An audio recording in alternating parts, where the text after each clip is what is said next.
Artificial vegetative propagation is a kind of an asexual reproduction in which new plant offspring can be made from the stem, leaves and roots. Several artificial methods have been developed to promote vegetative propagation by horticulturists. Vegetative reproduction includes all those processes of propagation in which the part of the plant body is separated from the parents and give rise to new individual with any of the changes of the protoplasm. Okay, an artificial propagation is usually done quick production of new plants and retain the quality of the mother plant. So the artificial vegetative propagation, a number of artificial methods are used to propagate plant in agriculture and horticulture. These methods are also called vegetative propagation. Okay, and some of these methods are cutting, grafting, layering and tissue culture. So let us discuss about these methods. Cutting. Cutting is the most common method of vegetative propagation practiced by gardeners all over the world. The method of cutting the stem into small pieces and planting the cut and in the soil is known as cutting. The pieces of stem bears roots and new leaves and grow into an adult plant. So some of the examples of cuttings are money plant, rose, China rose. So we can grow these plants by the method of cutting. Grafting. The art of joining part of two plants in such a way that they grow as one plant is called grafting. This method is used to obtain a plant by combining two different plants.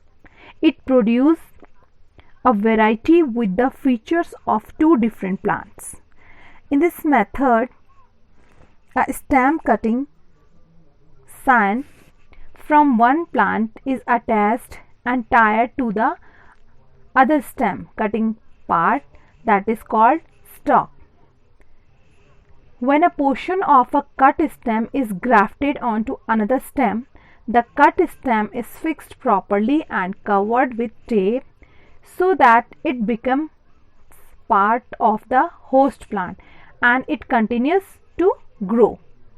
The grafted stem is usually added for more flower and fruits as good qualities of both the plant and combined in the host plant. So grafting is most commonly seen in rose plant. Layering. In this method, a lower branch of a plant is bent down close to the ground and covered with the moist earth in such a way that its growing tip remains about the soil surface. Then it covered with soil and a small object like small piece of wood is placed over it lightly. After a few days, the covered portion of the stem usually produces adventitious roots. The rooted branch is then cut and grown as an independent plant. After a few days, roots begin to grow from this branch and then the branch is cut off from the parent plant. Then it slowly grows to become an independent plant. The advantage of this method is that the branch continues to receive nutrition from the parents till the time it is able to sustain itself independently. Okay, And layering is carried out in plants such as climbing rose, mint and raspberries. Tissue culture. Tissue culture involves the production or growth of plants in synthetic medium under artificial condition in laboratory to develop a new plant.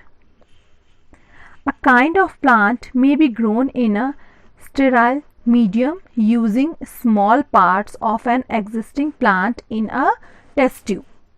The medium used to grow plant in a test tube is rich in nutrients and suitable for the growth of the specific plant. An unorganized mass of cell, that is known as cellus, developed from it, and the cellus is put in a hormone containing medium which induce cell differentiation and formation of plantlet. The plantlet develop into an independent plant when transferred to the soil. So this technique is helpful in increasing the number of rare and endangered plant species that are unable to grow under natural condition. Okay, and some of the examples of plants that are cultivated using tissue culture techniques are orchids, asparagus and chrysanthemum.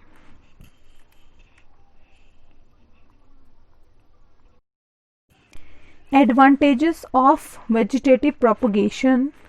It is a faster method to produce a new plant. The offspring will be exactly the same as the plant. And the plant produced by vegetative propagation bear flowers and fruits earlier than the new plants produced by seeds. It is a very useful method for production of seedless plants such as grapes and banana. Now disadvantages of vegetative propagation. So as the plant developed through vegetative propagation are identical, there is a chance that in case if there is a disease in a farm, then it will affect all plants and it can result in the destruction of entire crop. As there is no dispersal of plant, there are chances of overcrowding.